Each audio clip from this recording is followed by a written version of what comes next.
à ce qu'on pourrait penser et ce qui peut circuler parfois, les archives, c'est un endroit très riche, c'est un endroit dynamique, c'est un endroit où il y a toute la mémoire de la ville, la mémoire de son patrimoine, de sa vie, donc c'est un endroit très important. Et lorsqu'il est animé par une personne qui connaît très bien son domaine, je pense que c'est une richesse dont bénéficient d'ailleurs beaucoup de chercheurs, beaucoup de personnes qui préparent des conférences et des expositions, et que le fruit de ce travail, cette exposition est le fruit de ce travail, enfin une des facettes on va dire, parce qu'il y en a d'autres, mais celle-ci en particulier qui va intéresser la population d'Avallon, et celle d'ailleurs aussi, mais particulièrement les gens d'Avallon, parce que c'est vraiment la mémoire d'Avallon. Et cette mémoire, on la retrouve dans les archives municipales. Et je tenais vraiment à insister sur le fait que c'est un service super important. Souvent, quand on parle des archives, un lieu de consultation, un lieu un peu neutre, un lieu qui est plus connu des chercheurs, mais du grand public, les archives, je sais pas, ça parle pas.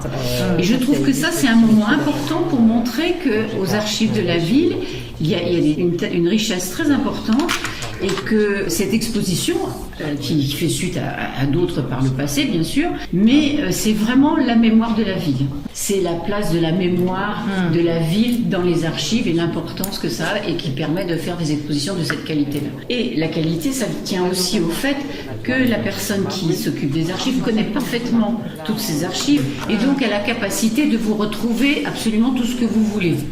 Au départ, c'est venu d'une proposition que Michel a eue du CRL.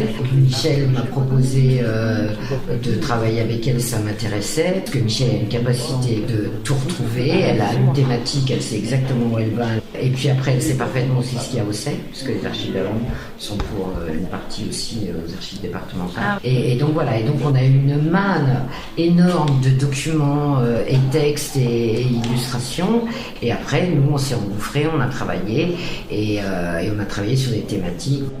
Tous les ans, le CRL Bourgogne, donc Centre régional du livre de Bourgogne, propose une thématique dans le cadre du patrimoine écrit en Bourgogne, où peuvent être inscrites aussi bien séparément les archives que les bibliothèques. Le thème de cette année, c'était sur l'habitat. Et à Avallon, j'avais matière, avec les archives de la ville, à faire quelque chose.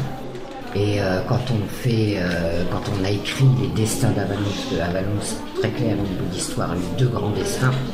Donc son premier c'était une ville de guerre.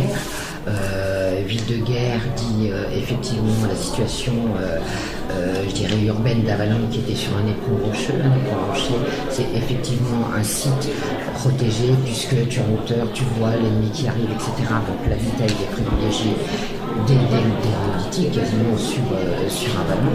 Et après, effectivement, ça s'est développé avec le château, ducal, comtal, royal. Après, la ville s'est un petit peu aussi bâtie hors, on appelle hors les murs, puisque le premier habitat, il est dans l'enceinte, dans les remparts de la ville. Après, ça s'est développé un peu le quartier de la Gare. Et puis après, il y a eu les faubourgs, donc la Morlande, les quartiers. Les quartiers. Les faubourgs avec les cousins. Ouais, les faubourgs avec les cousins, et après les quartiers. Voilà. Et là, on est dans une époque différente. Donc c'est pour ça qu'on va du néolithique à nos jours, puisque finalement, l'habitat d'Avallon a suivi son destin, quoi, finalement. Ouais. C'est un peu ça, voilà. Depuis le néolithique. Voilà, l'histoire d'Avallon a fait que le bâti a évolué. Il y a eu après les grands phénomènes d'histoire, les plus grands, effectivement, la Révolution française, puisque là, il y a eu un entremêlage de bâtiments effroyables, des enchevêtrements publics, privés,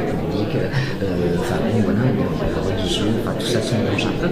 Et donc là-dessus, Michel a toutes les données. Ça fait qu'on réécrit l'histoire tout à fait naturellement, si tu veux. Et il y a beaucoup d'années. Voilà. Donc c'est très très intéressant.